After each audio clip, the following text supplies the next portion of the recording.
You're French. You're French. Ah, bonjour, French, bonjour. When English people don't speak French, they go, do you speak French? We go, un peu. That's all we do, un peu. We've only learned un peu. Oh, and we know, où est le gare? Have you hidden the stations from us? I love French people. I love the way that they, when they're trying to think of the next word, they make a noise continuously. They go, je voudrais poisson. Où est le gare? I think they're worried about being interrupted. Whereas in England, we don't do this. We don't go, I would like, some toast, and some fish. It's a strange breakfast. That's how you know French people are awake. They just wake up. Wake up. Sometimes they'll be hoovering, and the hoover is not plugged in, but they don't know for hours. They're,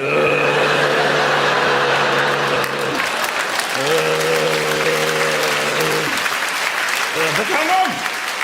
This is not putting anything up off the floor! Ladies and gentlemen, technology is taking over. Some of it's good, some of it's not so helpful. I particularly like Google Earth. I don't know if you've been on Google Earth. It's amazing. They photographed every road in the whole world, and they've put them on Google Earth on the computer, and you can go there. You just type it in, and you go there. You drag a little man over the map, and you drop him into the road, and then you're there. You can see it. It's really amazing technology. And you sit in front of the computer, and you think, I can go anywhere in the world. Where shall I go? And we all come to the same conclusion. My house.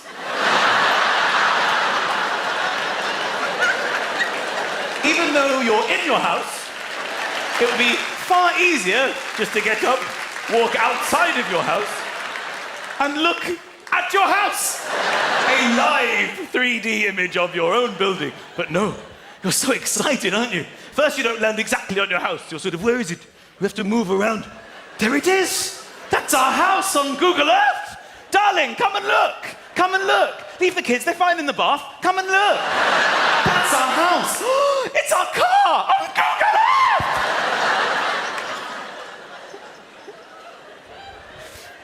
Some technology, I think, no help whatsoever. Loos, modern public loos, I don't think they needed any updating. I think we were fine with the process. You go in, if you need to turn the light on, you turn the light on. Now they have this automatic motion sensor lighting. You come on and the light comes on. Oh, just from you moving. Which is fun at the beginning, but then when you're on the loo, the light goes off. You have to reactivate the light, so you start moving.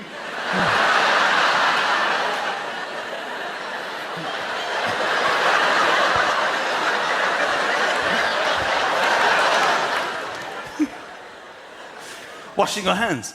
I didn't think this was dramatic. There was no issues there. Turn the tap on, yeah? Then the water flows. Once you've had enough water, you turn the tap off. That was fine.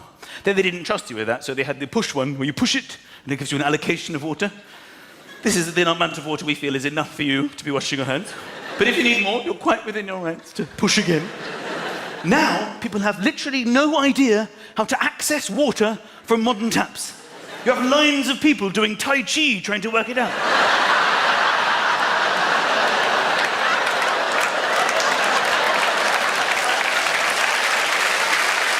Do you know? You any idea? Mr. Miyagi, Of course, I don't want to bring up football too much in Manchester, because I know this is a bit of, friction. I don't want to separate people into their teams. I know you're all divided who you support. I said to my wife that, they're called Man City and Man United. And it was her, not me, okay, who pointed out they do sound like gay clubs, okay? You can't argue with it. Don't shoot the messenger. Where are you going Saturday? I'm going down Man City, yeah.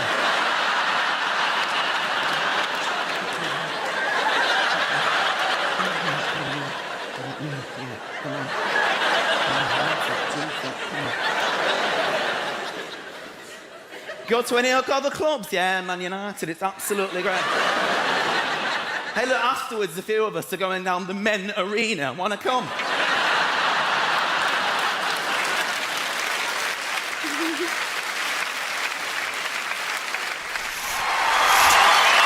I flew it a couple of days ago.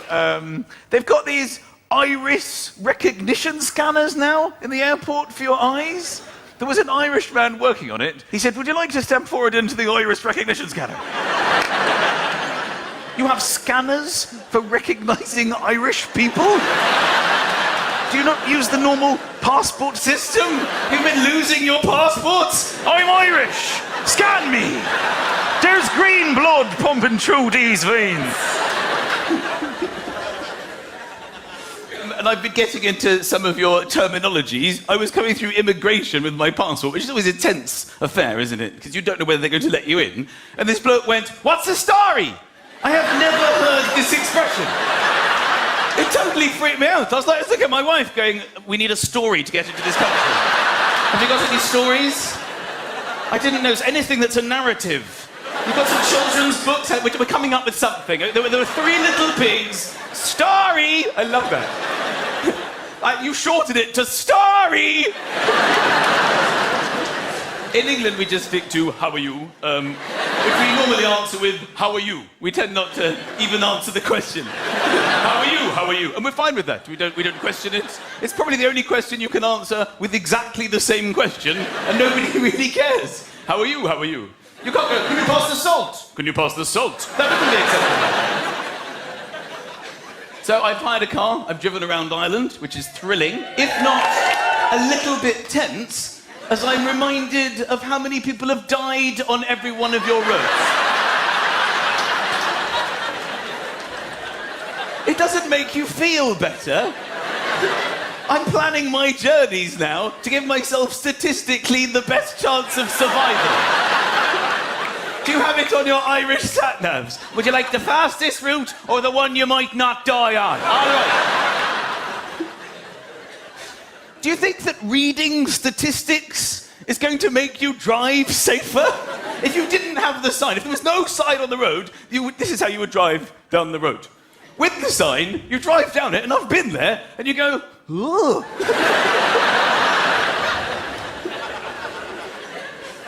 So, ladies and gentlemen of Dublin, are we having a drink tonight? Are we having a drink tonight? This is what I love about Dublin. You don't mess around when it comes to your drink. There are various clues around the city that you like a drink. For example, when you're crossing the road, you have the green man, who's go, and the red man is stop. In England, we have this red man, who like this. And you know you mustn't go. You copy him. You copy him. Unless you try and walk across him. And then that would change to the green man, which means go. But in Dublin, you have an additional man. The orange man in the middle. Just to make absolutely sure. Are you ready? Are you sure you're ready? We're going to be crossing any moment now. I'm not going to take you from stationary to go. All right? Get ready. Go, go, go!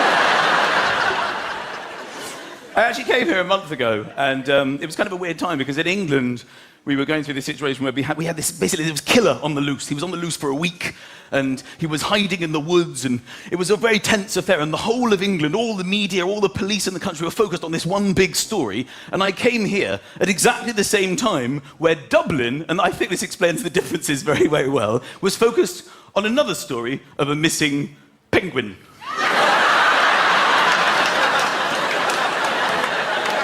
Which led to one of the weirdest conversations I've ever had in a taxi, where I sat in the taxi and the driver went, so, do you think we'll find him? And I was like, well, you know, I mean, they're certainly searching. I know they're all out there. But he's used to the outdoors. Yes, apparently he's a survivalist. Yes, he's a survivalist. Poor little fella. What do you mean, poor little fella? You know, he tried to murder. He tried to murder his girlfriend. Well, I didn't know that about him. He's on steroids, I haven't read up on the subject. This penguin's a lunatic. What penguin? What a fantastic story this was. So, please correct me if I'm wrong. It was a stag night, is that right? And some people broke into Dublin Zoo in the middle of the night in a taxi. The taxi was waiting. Dublin taxi drivers, we've learned not to ask questions. Could you just wait here? Are you going to the cash point? Kind of. They put the penguin into a carrier bag, and then I suppose they just couldn't stop laughing and dropped him off on O'Connell Street. They found him, didn't they? They found him and they put him back. You can imagine all the other penguins when he came back. There must have been... What's the story? Oh, it was unbelievable. I was asleep. It was asleep. Listen, shush and listen. And the next thing I know, I'm in a little bag, a small bag. No, Lidl, the German shopping centre. And they just dropped me off on the corner of O'Connell Street. Were you scared? I wasn't scared. There were signs up telling me that 117 humans had died, but nothing about penguins at all.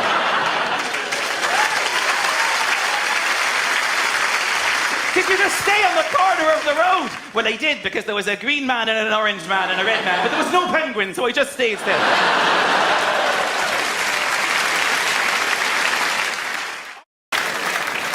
So, just by way of applause, who is actually Scottish?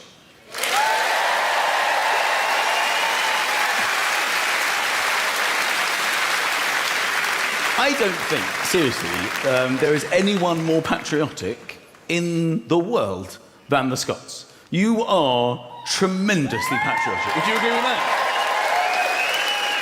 Nobody loves Scotland like you, really. It's unbelievable.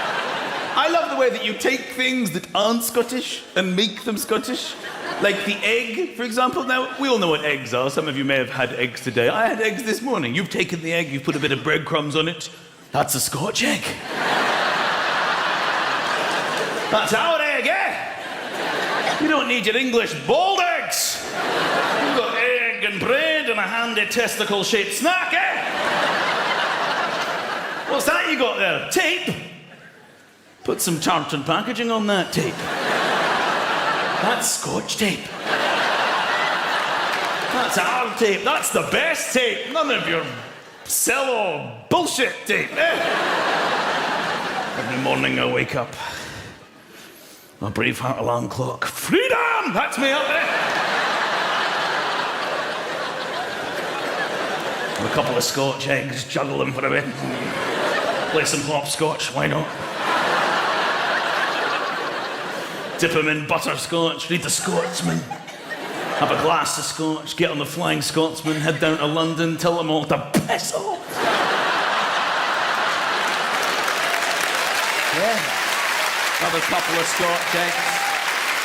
Bit more butterscotch, maybe chat up a Scottish widow on the train. Break into the Royal Bank of Scotland, steal some Scottish money. And after a thorough investigation from Scotland Yard, get off scot-free. Can you imagine a better day? They've got their own money in Scotland. It's still the pound, but they've got their own money. We don't need your English bastard pounds. We're our own country, we'll have our own bloody money. In Wales, they don't give a shit. They take what they're given, they're not really that bothered. You don't go to Wales. Have you got a Tom Jones 20? They're not interested. You go to Scotland, we'll have our own, eh? Would you like your own currency? Yeah, it's complicated mathematically. Let's just have yours with our photos. I think that's the best way. I've always wondered if there's business news in Scotland. Do they go, no, the business news, it's £1 to the pound. That's a pretty good rate, that, eh? You ever tried to use Scottish money in England? There's nothing more tense in life. When you're standing in the queue in the supermarket and you look into your wallet, £10 Royal Bank of... Oh, shit. That's normal. Hello.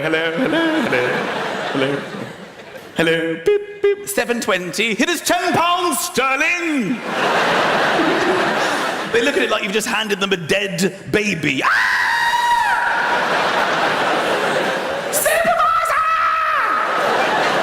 Luckily, a Scottish person always appears at this moment. I don't know where they come from. It's like they're hiding behind the fruit, just waiting. Excuse me, I think there's a problem with the money. Excuse me, pal. I'm not buying anything. I just got to sort this out. There's a problem here. And then they use this sentence that you only ever hear at this one moment in time. It's like it's been created, invented, only for when you're using Scottish money in England. I think you'll find, pal, that's legal tender. Where does this come from? I was told before I came out that there was a gentleman who had to be moved because he couldn't fit into his seat. Now, I said, oh, can you point him out? And they said, oh, you'll see him. Now, I believe your name is Gregor Edmonds, is that right? And you're like the strongest man in history. Would that be correct? Not quite, no. Not quite? There's God, then there's me.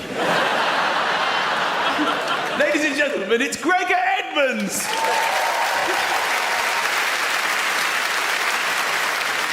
Be honest with me, how many shredded wheat do you eat a day? No, I'm disappointed you're not in your big Highland Games gear, because I would expect you to be permanently in it. I love the kilt. Is anybody actually in a kilt tonight? It's not a special occasion, I understand that. It's not a special occasion, but I do love it. I don't really know how it was invented. I've got a sort of theory on this. I think it's basically been created to be as opposite to English people as possible. I think at some stage during history, Scottish people got together and said, all right, today we're going to design the Scot, all right? Now, the theory on this is we're going to have him as opposite to English people as is humanly possible. Right, now, I've been down there, it's not pretty. They're wearing trousers. So we're going to open with a skirt.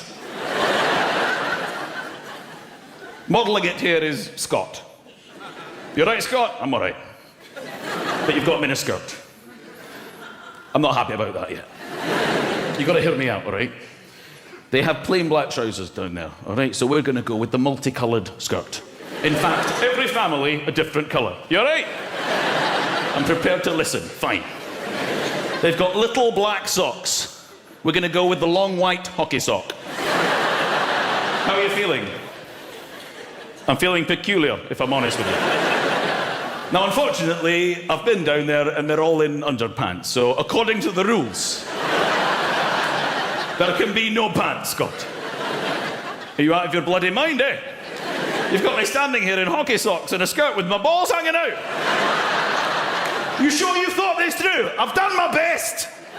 What about pockets? Can I have pockets? I mean, I've got to put my money. I've got good Scottish money. It's very strong right now, the currency. It's £1 to the pound. Where am I going to put it? Can I have pockets? No, I'm sorry, we can't have pockets. English people have pockets. It's not acceptable to have pockets. So what am I going to do? Just carry it around? No. We're going to have a bag. A bag? Are you out of your mind? I'm already in hockey socks with the balls hanging out and multicoloured skirts. Now you want me walking around with a handbag? It's not on. It's not going to be a handbag. It better not be. Because that's girdly. It's not girdly. We've done everything we can to masculinise the bag. It's going to be a cock bag. You serious? You want me walking around in long white hockey socks with my balls hanging out? With a multicoloured skirt and a cock bag? It's still girdly. It's still girdly to have a bag. I don't care. We've done our absolute utmost to address the situation, and it's going to be hairy. It's a hairy cock bag. You all right with that? I suppose I'm all right with that, but what if people take the piss? I've thought of that too. You're going to have a knife in your sock, all right?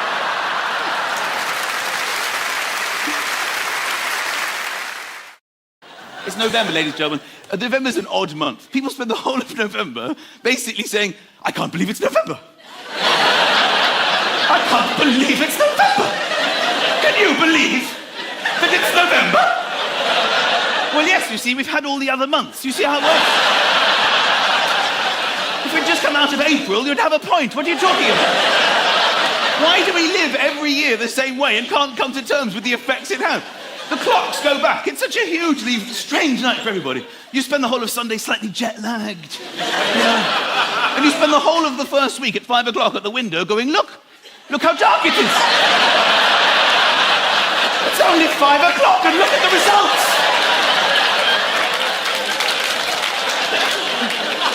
So December will come, right? December, we're all in December. Christmassy is a huge part of December. Christmassy. Everyone will be discussing this emotion of Christmassy. I don't know what it is about this year, I just don't feel Christmassy. Do you feel Christmassy? I haven't felt this. Sorry, you should ask that. I was just saying the other day, I don't feel Christmassy. At some point in December, there will be an announcement. Today, I felt Christmassy for the first time. Then when we get to Christmas, we have to get to the New Year, right? Christmas and New Year are separated by 6 days, between the 25th of December and the 31st. The strangest 6 days in the whole year. Nobody has a clue who they are. All rules have been suspended. People eat a lot of turkey sandwich. You start putting vegetables into sandwiches. You would never normally do this. You're like, I want a turkey sandwich, I want a turkey sandwich. Is there post today? Is the post come today? What day is it? Do you know what day it is? I don't even know what day it is. I want another turkey sandwich. When did the biddies get taken away? Shall I start my diet? Are the shops open? Have the sales started? Can I park here? Can I park here today? Was that the post? I think I just heard the post. I want another turkey sandwich. What time is Chitty Chitty Bang Bang? I want to watch... If somebody said to you in June, do you want to watch Chitty Chitty Bang Bang? You'd be like, no. But I've got Sky TV now, which is excellent. You can pause live TV, just pause it. The people at home now can just pause it, and it's a perfect pause. Not the old sort of 1980s VHS pause. That was a very different story, wasn't it?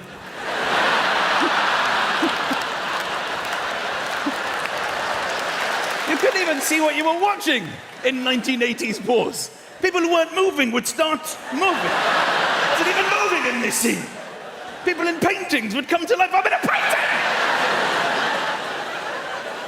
But then once you pause it, it's quite exciting because you can watch it back at like ×2 or ×6 or ×12 or ×30, which makes boring programs quite entertaining. Like at the tennis, you can forward the changeovers. Watching Andy Murray eating a banana in ×12 is quite exciting. I watched Deal or No Deal in ×30. It really whizzes along. I watch all TV. I watch TV just to slag it off, to be honest. Dragon's Den winds me right up. I know you're rich, dragons. You don't need to bring your cash with you. They sit there with cash on their tables. I'm so tremendously wealthy, all my bank accounts are full. I've had to bring additional funds with me tonight. What about you, Theopathetus? Have you got money on your table? Oh, I'm completely loaded. I've thrown money up onto my table, that's every time. What about you two dragons? Oh yes, you've got a lot of cash here. All right, bring in the first poor person, let's see what they've got.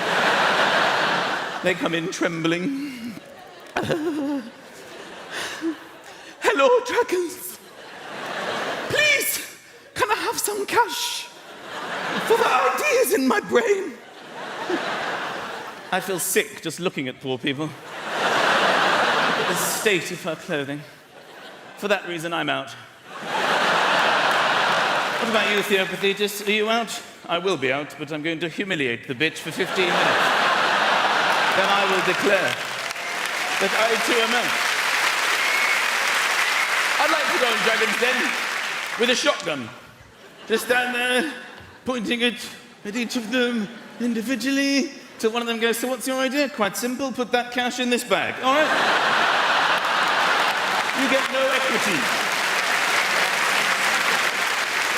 I like some TV. I watch it till the bitter end, literally like the early hours of the morning, till the signing zone, the death zone. That's when you know it's probably time for bed, you know? And there's somebody in the corner signing. You feel a bit like, this isn't really for me. They almost look at you like, come on, you could have watched this in the day. It's probably bedtime for you. Deaf people have been asleep all day to stay up for this. Have some respect. I like it when there's no dialogue in the show and they watch TV with you.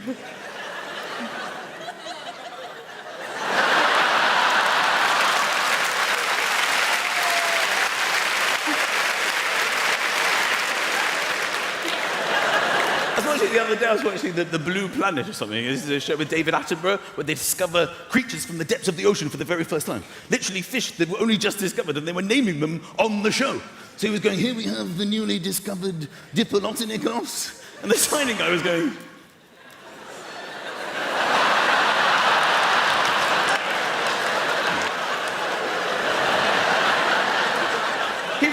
him impersonating the fish. It was hilarious. The fish was swimming, he was just underneath going...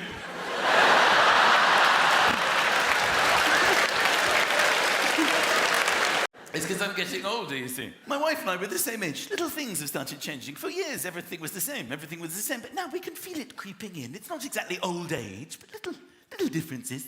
For example, we can't stay up at night. We pass out. Every single... About 9:30 is a late one for us. We get so tired. You know when you click on the Netflix thing and it goes boom? That's the sound of my wife and I's head hitting the pillow and passing out. We can't get beyond it. We've all got into a bath that's too hot. And it's normally our own fault. We don't have time to wait. When we run the hot tap, when we run the cold, we don't have time to wait for the full, proper temperature to reveal itself. You just have it, that should be fine. You go away into your busy life and you come back, and you normally know as soon as your foot goes in. As soon as it goes in, you normally go, "Ooh, I've run that a bit too hot." But often you don't realise it until you're in already. You get in and you start lowering yourself because it takes a while for the information that your feet are burning to reach your brain where the information has to go to tell you about it. Because it's really quite a long way for the information to travel. So you start lowering yourself and you're thinking, something doesn't feel altogether right here. Then it just hits you. You have a split-second decision. Do I stay or do I go? And many times you just go, I can't. Oh my God, I can't.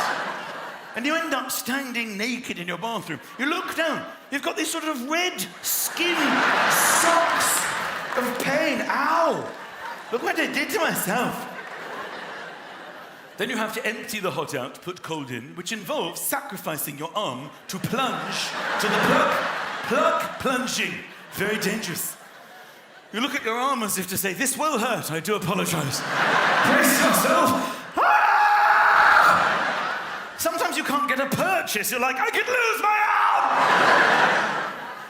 But the braver amongst us, there's many here tonight, and I count myself amongst you, will hover paddle. This is where you get into the bath. Even though it hurts, and you hover over the surface, you get the cold on, and you start paddling like a maniac. We can change this. It's getting better all the time now. Be brave! Be brave! Then you inherently know it's time to change direction now. Come on! It's getting better, come on. And then you have to test it. How is the water going? Is it ready to fully submerge? And you do this with your bottom. You select your bottom, and the task of your bottom is simply to dip in to see, is it ready? How's it going? How's it going? This is where I forget, unfortunately, that I have balls. It's not so much that I forget. It's more the angle of dangle means that my balls are now the closest thing to the surface of the water, not my bottom after all. And it comes as a nasty surprise. Ah! It's the most sensitive part of the human body. It's the last part of the human body, let's be honest, that you would volunteer to test boiling water with. No one's ever handed me a cup of tea and said, Michael, this might be a little bit on the hot side. Well, we shall soon find out, my friend.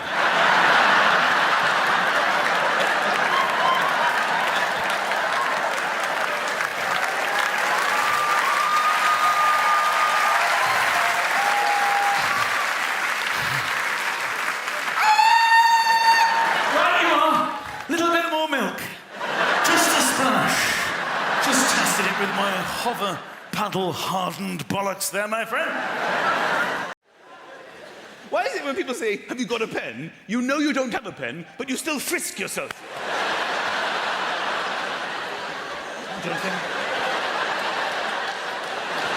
Don't believe I do have a pen.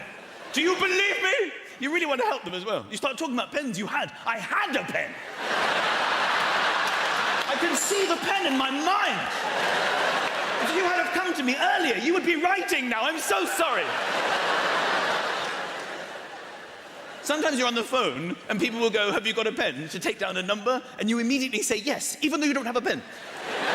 We all like to play a little game called say you have a pen, and then try to find the pen before they give the number. So they'll go, have you got a pen? You go, yes. They go, I need a pen. Sometimes they start giving the number, you still don't have a pen. It's 0202. Sometimes you never find the pen, and you pretend to take down the number, and you never even get the number, because you feel too embarrassed to go, I lied about the pen. So I get out of my car, I run into the motorway services, and I go to the urinals, and there's nobody there. I've got the run of the place, okay? So I go on the far right. I pick the far right-hand urinal, and I've done that, because I know if somebody comes in, they'll go far left because of the rules. So I'm peeing here, minding my own business, and in my peripheral vision, I notice a gentleman come in. And he does everything I'm expecting him to do. He doesn't say a word to me because of rule number 1. And he takes his place at the far left-hand urinal exactly as anticipated. But what I didn't see is that he wasn't on his own. He was with his son, a child. He was with a child, okay? I didn't see the child because he was obscured from my vision, and the boy was peeing at a lower down urinal that I didn't even know was there. So I thought it was just me and his dad. I didn't realise the kid was there. So when his dad spoke out loud to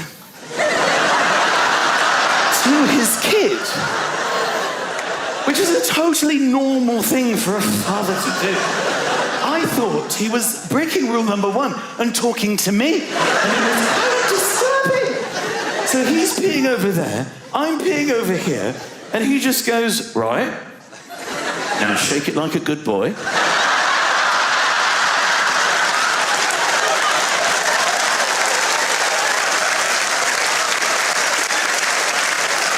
I don't know if I can fully explain to you the fear that washed over my body at this moment. I thought, there's a lunatic, I have to run.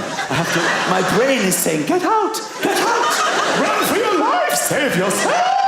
But my body was paralyzed with fear, and I found myself being quite submissive. I did as I was told. I'm ashamed to admit. But I shook it like a good boy. Then he said, now put him away. And I did, I put him away. I hadn't finished, I peed my pants a bit. Then he said, now wash your hands, and then come and hold Daddy's. I nearly threw up with fear. But as I turned, I saw the kid. And I thought, oh my God, he's talking to his child. And I immediately found it hilarious. And I don't know why I did this. I told him, why did I do that? I told him about it. We were washing our hands, and I broke the rules. I was like, when you said, shake it like a good boy? I thought you were talking to me.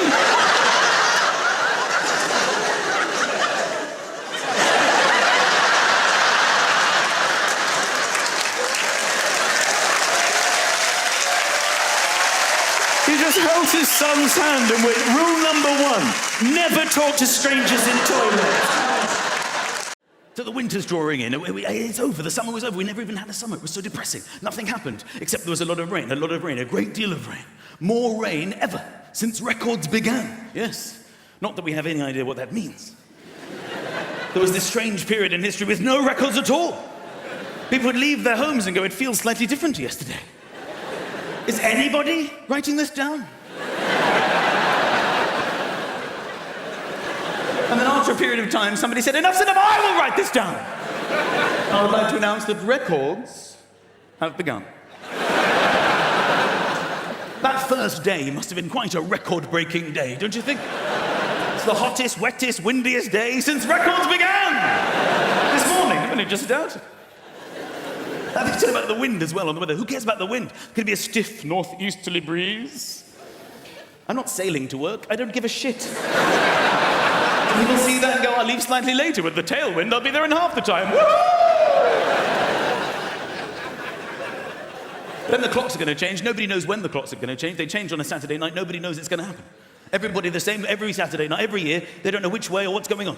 You only find out about it late on Saturday night. You overhear somebody, excuse me, what was that? The clocks, they changed. When? Tonight? Oh! Darling, the clocks, which way? They go back! Is that the good one? Is that the good one? How many years do we need to be alive before we know when they change and which way? An extra hour! Woohoo! The only thing we can look forward to, ladies and gentlemen, in this winter is snow. It's the only thing that gets us through, because the weather's terrible, but snow is the holy grail. Nothing beats snow. And normally we get one day of snow, and you've got to hope that it snows overnight so you can be snowed in. Earlier this year, it snowed in the middle of the day. You don't want that. I was waiting for my bus, and where I live, there's no tube. You have to wait for the bus. The buses actually originate there. The bus is already there. So it's even more frustrating. I'm waiting for the driver. We've got everything we need. We're looking for people. Can you drive this thing?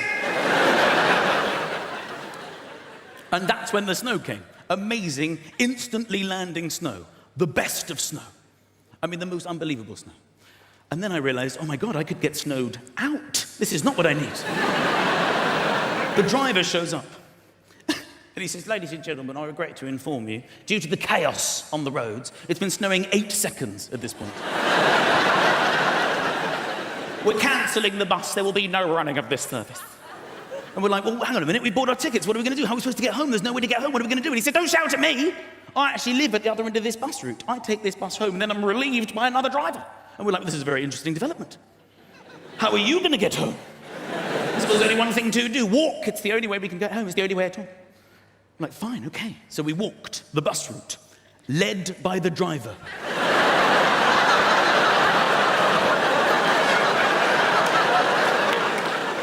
We came to the first stop. We had to tell the people waiting, there's no bus. And they joined our imaginary bus.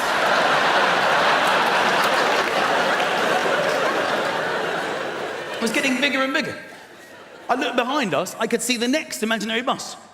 Not a bus, just people walking. And it was catching up fast, because no one to pick up from the stops. And the driver saw this as well, and he turned around. He said, when we get to the next stop, don't tell them anything. Keep walking, they can get on the next one. I thought this was one of the funniest things that ever happened to me. I said to the woman walking next to me, I said, this is hilarious. We're on an imaginary bus. There's a driver. There are old people walking. And this is funny, right? And I thought we were on the same wavelength, but now I remember I was doing most of the talking, because she said, I'd love to chat, but this is my stop. She got out of an actual bus stop and then walked in the direction we had just come from. Why is it when people say, have you got a pen? You know you don't have a pen, but you still frisk yourself.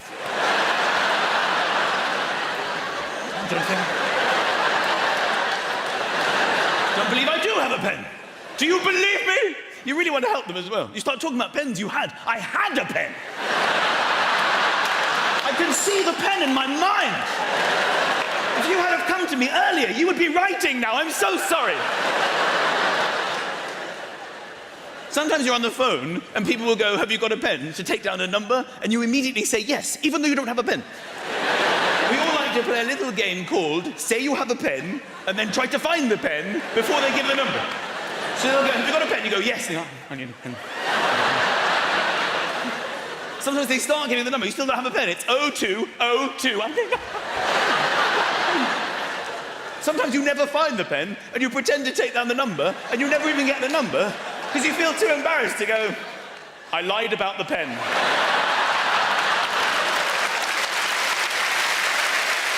I lied about the pen. I know I shouldn't have done it. I lied about the pen. Can we ever get over this hurdle and start again? In Argos, do you take the pen? You don't. You think of taking the pen. You're in Argos, you look at the pen, you think, I could take this pen. I don't know if this pen goes with my lifestyle. What if someone said, have you got a pen? And I'd go, I have the Argos pen. The IKEA pencil? I'm not doing well in the credit crunch. Argos is the weirdest shop on earth. Argos is the shop that said, we think shops should be like this. And all other shops went, no.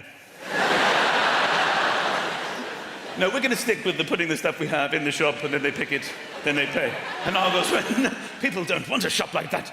They want a big book of shopping. You need to be in pretty good physical condition to get to the index of the book, don't you? You see people sort of limbering up, going, "Whoa!"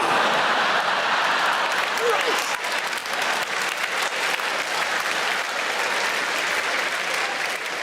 Then when you find what you want, then you have to do your own little stock check. Well, I don't have to do my own stock check here. Then you write it down, you pay money, you get a new piece of paper, you still don't even have what you paid for. Then you go to probably the most depressing area in life. Literally. It's like bingo, but you win what you've already paid for. There are rows of seating. You feel like it's like a theatre for the poor. I've never seen anything quite so dramatic. I had another baby. I've had 2 babies now. It's difficult. Well, it's amazing. I mean, you know, it's a wonderful thing to make babies. You know, it's a lengthy process, and pregnancy is hard and long. The whole thing. Seeing that little picture on the scan, so lovely, exciting. There he is. You can't really make him out, but you pretend, oh, somewhere there. They all look the same. I don't even know if the technology exists. Somebody showed me their baby. It's like, I'm having this baby. No, that's my baby. I have that baby. Do you think when I smile, I look like a fat Chinese man? Do you think?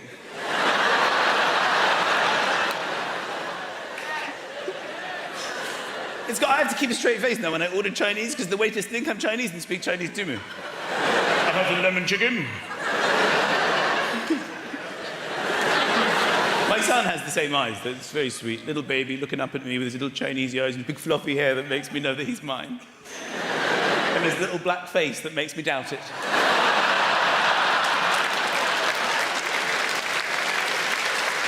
You sure this is mine, though? He was actually late. My baby was late. They had like a due date, and he missed it, so my wife was over-pregnant. And all parents always give you advice. Everyone who's been through it offer advice. And the same advice kept coming back to us. To try to induce labour in your overdue pregnant wife, you should have sex and eat curry. People could say, oh yes, sex and curry. Sex and curry? There's no prizes for guessing who might have come up with this theory.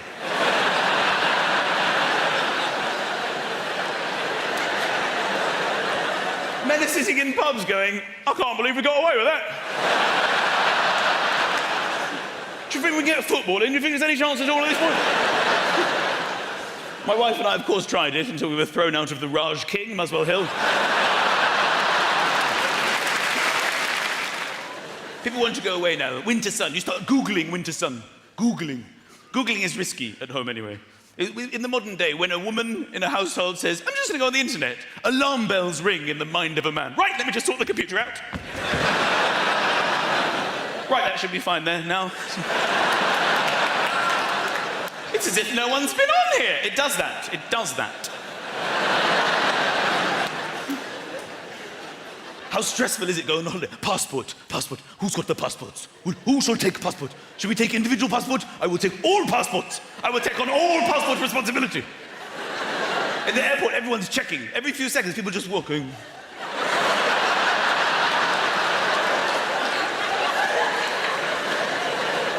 Sometimes, for some reason, you don't find them. Ah! It's okay. I'm sorry, I was looking in the wrong pocket. I've got them. Oh my God, I thought it was over! People never want to show you their photo. People always want to see it. It's like, can I see the photo? Can I see the photo? Can I see the photo? No! No, you can never see my photo. Can I please? No! I'm so ugly in this photo! Do you know what passports are? They're an accurate representation of your face, so that you can pass ports.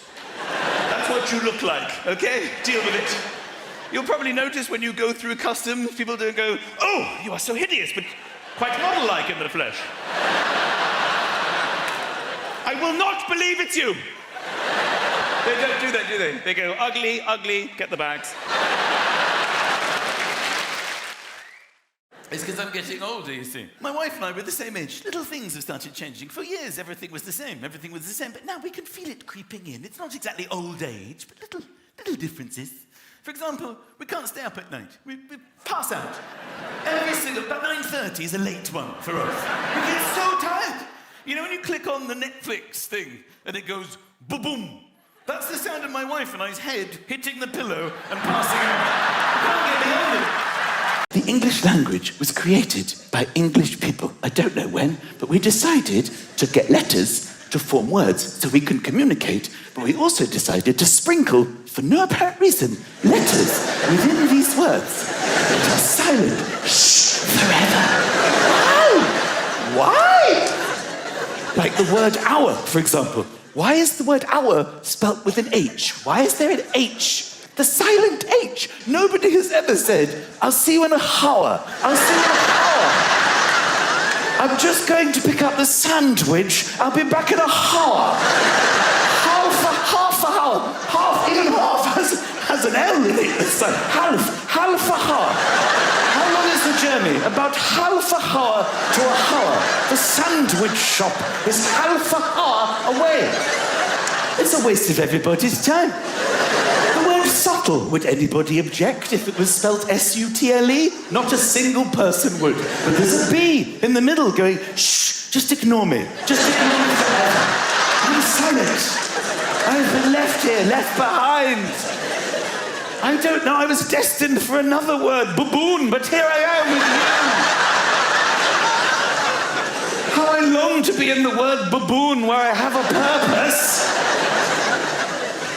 Like all those words that should begin with N, but have a K of all the letters. Why would a K be silent? Knickers. Why is it knickers? Knuckles. So I've been thinking about this, as you can probably tell, and I think we should have a day. We should have a day. Silent letter day. Where they all come out to play. It would be on a Wednesday. A Wednesday. Sometime in the autumn. In the autumn. Could be in February. I haven't promised the entire. Could be in February or the autumn. And we will spend the day together, families together, talking, and walking. We'll go for walks. And climbing. Knitting, a lot of knitting. People will save up their knitting to do on Silent Letter Day. And the knife is the only cutlery that you're allowed to use, the knife. No other cutlery is allowed on Silent Letter Day. Food is buffet style. You go along with your knife. There's salmon and swordfish and sandwiches and yogurt, and you use your knife. All the flavors are very subtle flavors, and the gnome will be the symbol of Silent Letter Day. Like Father Christmas, at Christmas, the gnome, everybody gives each other a gnome to celebrate. Happy Silent Letter Day, I got you a gnome. I've kept it hidden in the cupboard for months. I wrapped it up. Do you like it? I wrapped it up. I cut the wrapping paper with skizzers. I used skizzers to cut the wrapping paper. I'm so sorry, I forgot. I didn't realise. Is it really Silent Letter Day? Is it honestly Silent Letter Day? You mean honestly? Yes, it is honestly. You should have known. You'll never listen. I'm not giving you a gnome. I'm sorry, I'm taking it back to the shop. I've kept the receipt. And at the end of the day, we will celebrate with champagne. Of course we will. Can I have you some champagne? Happy Silent Letter Day. Just a drop. Maybe just a splash. Oh, there's a knock at the door.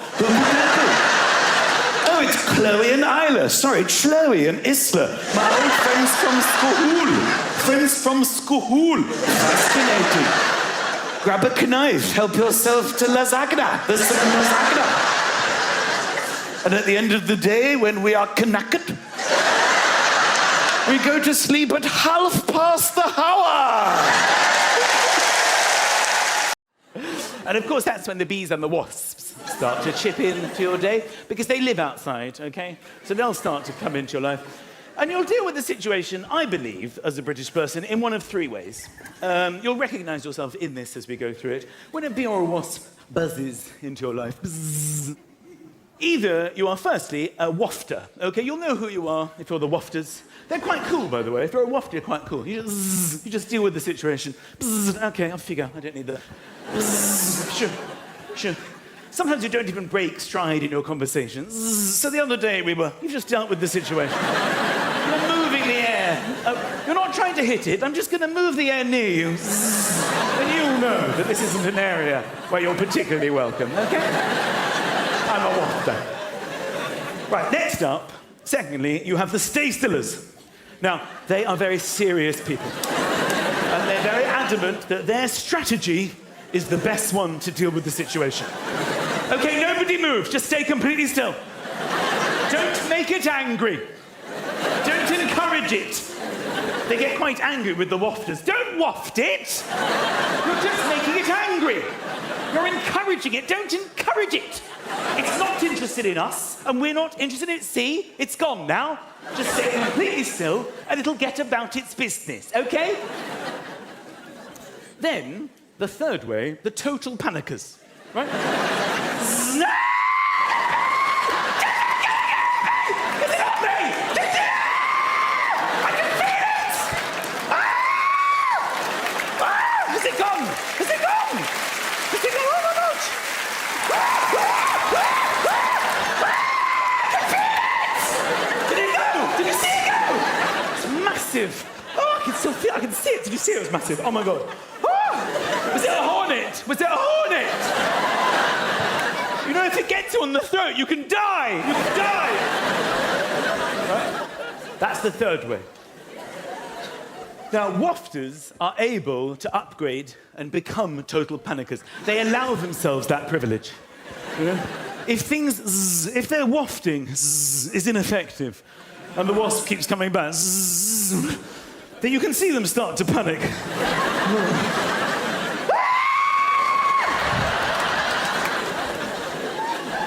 Which is why wafters really hardly ever get stung. And total panickers almost never get stung. You know who gets stung? The stay-stillers. Because they cannot break out of their seriousness. They are such firm believers that they have the right strategy. And this is why I thought of this. I've got a friend, he's a stay-stiller, and a wasp not only buzzed around him, but landed on his face. And he just went, the best thing to do is stay completely still. I'm not so sure about that. It's on your face. I don't want to encourage it. But you're just encouraging it to crawl into your eye. It's walking towards your eye. He's like, no, the best thing to... It's not interested in me. It seems pretty interested in you. Why don't you waft it? The worst thing I could do is waft it.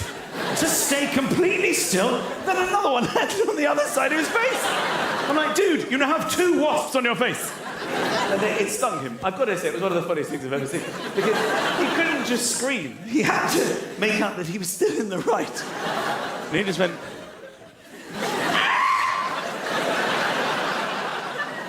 It has now stung me. It stung my face. It stung me on the face. But I think the best thing to do is to not encourage it to sting me again. If a total panicker gets stung, you know about it. It's like, suck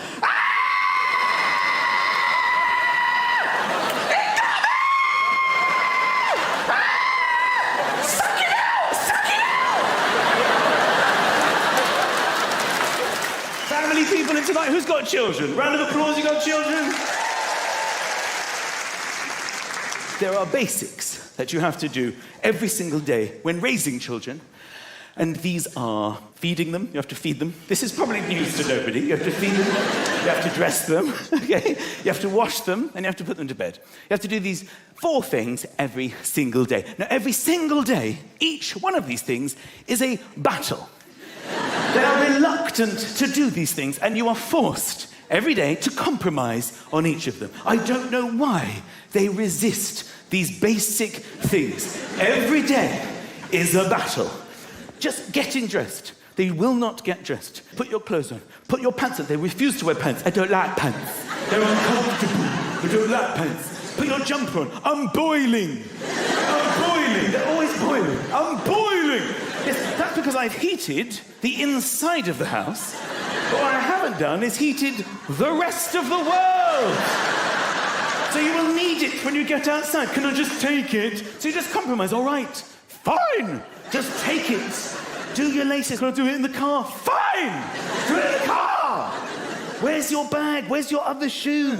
And they spring things on you at the last minute. The other day we're going to school. We're nearly out the door. My son's done quite well, actually. He's got his pants on. He's even got his jumper on. He's holding his coat. He's got his bag. We're nearly out the door. He just looks at me and goes, Dad, it's Roman Day. What's Roman Day? Everybody has to go to school today dressed as something from the Roman Empire. I'm supposed to be at school in 6 minutes. What exactly did you expect me to do at this point? Oh yes, when I was 9, I was a centurion. I think I still have my armour here in the cupboard. Let's not drive this morning. I've been hiding a horse and chariot in the garage. We'll arrive in style. Feeding. They will eat. Children will eat. They will eat rubbish. They'll eat garbage. Okay? They'll eat chocolate and sweets and ice cream till they're sick. What they won't eat is things that are good for them. Every day we try to get them to eat vegetables, fruit, things that are good for them. We aim very high, my wife and I, every single mealtime. All right, tonight, there will be no ice cream, children, unless you have all your peas, all your broccoli, and all your carrots. But Dad, please, it's disgusting. Please don't make me eat that, please, it's just disgusting. Please, Dad, you can't force us. You can't force us. It's disgusting. All right, fine. I just want you to eat 1 carrot, 5 peas, and this floret of broccoli. But Dad, it's disgusting. Please don't make me eat that, please. You can't force me. I hate it. I hate it. All right, fine. Just stick out your tongue and let me wipe the broccoli across your face. And then can I have ice cream? Yes. Washing every day, run the bath, get in the bath. Have you washed? Have you brushed your teeth? They lie to you. They lie to my face every single day. Have you brushed your teeth? Yes. Okay, then breathe on me. I have to get this jet of disgusting... You haven't brushed your teeth, have you? No, I haven't, Daddy. Well, why did you say that? The laziness. Oh, and flush the... You know... Before I had children, I used to dream about what it was like. My wife and I would discuss it. I can't wait to have children. It's going to be amazing. You'll be such an amazing mum. I used to dream of idyllic, rosy-cheeked, beautiful children in dungarees, running in fields, picking flowers. Can we have our picnic now? Can we have our picnic? How did that fantasy become me, almost on a nightly basis, standing over the toilet, going... Whose poo is this? Lucas! Is that your poo? He puts on this whole facade. He actually comes over and looks in the loo. No, that's not my poo. So, Ozzy, it's your poo. Dad, that is definitely not my poo. Darling, don't you even. Oh, hair wash night. I don't know how much you're supposed to wash your children's hair, but I've got it down to about once a fortnight now because of their drama. Hair wash night? No, Daddy, please. Can we do it tomorrow? Daddy, can we do it tomorrow? We do it tomorrow. Don't know what's going to go in my eyes. It's going to go in my eyes. Put your head back. You have to hold the flannel. They shake and it's going to go in my eyes. God forbid the shampoo actually goes a little bit in their eye.